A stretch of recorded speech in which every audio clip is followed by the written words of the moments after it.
తప్పు చేసేటటువంటి వాడు సుఖంగా ఉన్నాడు అని అంటే కిందటి జన్మలో వాడేదో పుణ్యం చేసుకున్నాడు కాబట్టి ఈ జన్మలో ఇన్ని తప్పులు చేస్తున్నా వాడు సుఖంగా ఉండగలుగుతున్నాడు ప్రస్తుతం. అయితే తప్పు చేసేటటువంటి వాడు సుఖంగా ఉన్నాడు అని అంటే కిందటి జన్మలో వాడేదో పుణ్యం చేసుకున్నాడు కాబట్టి ఈ జన్మలో ఇన్ని తప్పులు చేస్తున్నా వాడు సుఖంగా ఉండగలుగుతున్నాడు ప్రస్తుతం. అయితే ఇప్పుడు అపరాధాలు చేస్తున్నాడు కదా, ఈ అపరాధాల ఫలాన్ని వాడు భవిష్యత్తులో అనుభవించాలి. అలాగే మనం ఇప్పుడు మంచి పనులను చేస్తూ ఉన్నప్పటికీ ఎన్నో కష్టాలను అనుభవిస్తున్నామంటే వెనకటి జన్మలో చేసినటువంటి పాపాలను ఇప్పుడు మనం అనుభవిస్తున్నాం. ఇప్పుడు మనం పుణ్యకార్యాలను చేస్తున్నాం, దీని ఫలాన్ని మనం భవిష్యత్తులో అనుభవించబోతున్నాం.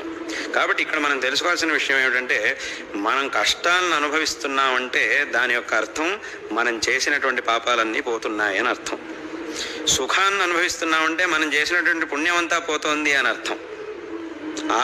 ఆ సూక్ష్మాన్ని మనం తెలుసుకోవాలి ఇక్కడ.